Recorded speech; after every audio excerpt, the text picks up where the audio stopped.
Hi, my name's Steve Hines, and welcome to part three of Do You Want to Lose Weight, Keep It Off, and Feel Great? I'm going to spend just a few minutes talking you through some different weight loss diets to try and establish what is the best way to lose weight. Because deciding the best way to lose weight can often be very tricky. Now, the basic premise of taking in less calories than you burn um, in the form of exercise does hold true, but there are a few caveats to that, as always. Um, I, for one, am not a big advocate of calorie counting, but I'm going to talk to you a bit about calories and how you can manipulate them to lose weight. Now, the Department of Health recommends a calorie intake of roughly 2,000 calories per day for women and around 2,500 calories per day for men. And there have been calls to increase these guidelines by another 400 to 500 calories a day, which is bizarre, because I believe that these calorie guidelines are perhaps a little bit too high anyway. Take for instance that most people have sedentary jobs. You may drive or sit on the bus or travel on the tube to work, and you sit at your desk for 8, 9, 10 hours a day, then go home and may sit and watch television or go out for dinner. You might go to the gym 2 or 3 times a week, but that's not really enough exercise to demand such a high calorie intake. Now, the type of calories that you consume can also have an impact on your weight gain and weight loss. So it's important to remember that 1 gram of carbohydrate and 1 gram of protein both contain about 4 calories, and 1 gram of fat contains 9 calories. So just bear that in mind as we talk through this research. Now, research from Harvard Public School of Health investigated what would happen to people who ate a 1,500 calorie low fat diet when compared to an 1,800 calorie low carb diet. Now, the findings were that the higher calorie low carb dieters lost more weight than those following the low calorie low fat diet. Now, a third group was also studied, and they consumed a 1,500 calorie low carb diet. And of all the three groups, the lower calorie, lower carb group actually lost the most weight. So it's not all about calories, as I tried to sort of suggest at the beginning, but they are important. But it's also about the type of calories that you're eating or the type of foods that you're eating. Now, another study looked at people on a calorie matched low carbohydrate or low fat diet. Now, the food ratios were as follows. The low fat dieters ate 60% of their foods from carbohydrate, 20% of their foods from fat, and 20% of their foods from protein. And then the low carb diet ate 45% of their food from carbohydrate, 35% of their food from fat, and 20% of their food from protein. Now, women eating the low carb diet lost an average of 3.5 pounds more than the women eating the low fat diet. So even though the low carb diet was still fairly high in carbohydrates at 45%, which could have been reduced further, and that would have maximized their weight loss. But the women that lost the more weight in this program ate more fat. So it's not just about the calories, it's also about the type of calories. And one of the biggest things you'll find for losing weight is actually reducing carbohydrates in the form of very simple, high glycemic load sugars, which raise your blood sugar, raise your insulin very quickly, and that excess sugar gets turned into fat in your body. Now, reducing carbohydrate usually means an increase in protein and fat in your diet in terms of the ratios of your food. But most people fear eating too much fat because they think it will make them fat. And remember, a gram of fat contains 9 calories, or it's double a gram of carbohydrates, double a gram of protein and calorie content. And they also get advised that eating too much protein damages the kidney and affects bone health. Now, both of these points are contentious issues, and I probably need to discuss them in a separate video clip. But suffice to say that more research has shown that higher protein diets, where there's 43% carbohydrate, 33% protein, 22% fat was more favorable in terms of weight loss when compared to a conventional diet of 53% carbohydrate, 19% protein, 26% fat. So we can see, again, it's not just about calories, it's about the ratio, the types of foods that you're eating.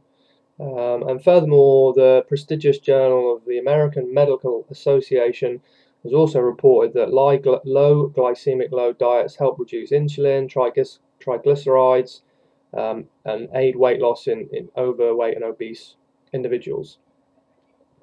Now, taking in too few calories can be just as detrimental as taking in too many. And restricting your calorie intake can cause you to lose muscle, bone density, can affect important hormone functions such as your thyroid hormone. However, having said all this, these calorie guidelines, as I said earlier, are probably set too high, and by just simply reducing or paying attention to what you eat and reducing your calorie intake by just a little bit is probably sufficient enough to aid your weight loss. So consider that you might eat toast and cereal for breakfast, and you might have a skinny latte and a muffin at Starbucks on the way to work, and you have your sandwich, your panini, your crisps, some fruit at lunch, and then you might go out in the evening, have a couple of pints, eat an evening meal, maybe have some dessert on the way home. You know, that's probably an excess of calories. Considering you live a sedentary life, if you just pay attention to that, maybe cut back on the booze that you consumed, cut out some of the chocolate or the muffin that you consume, these sort of high calorie, simple carbohydrates, you're going to be doing enough, really, without making massive changes in your life to reduce your calorie intake and to improve your body composition, your weight. Now, in order to work out roughly how many calories you should be eating a day, Johnny Bowden's come up with quite a nice formula, if you like, to work out what you should be eating. Now, Bowden describes that you multiply your target weight in pounds by 10 to get a rough number of daily calories that you need to consume. So, for example, if you want to be 150 pounds, which is about 68 kilos, you'd eat roughly 1,500 calories a day.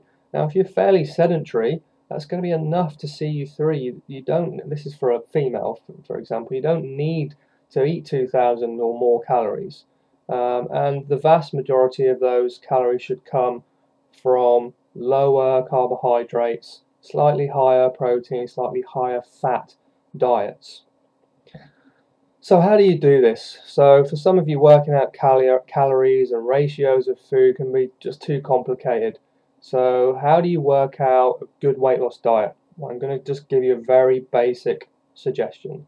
So for breakfast, you simply eat some eggs, such as scrambled eggs on toast. You make an omelette.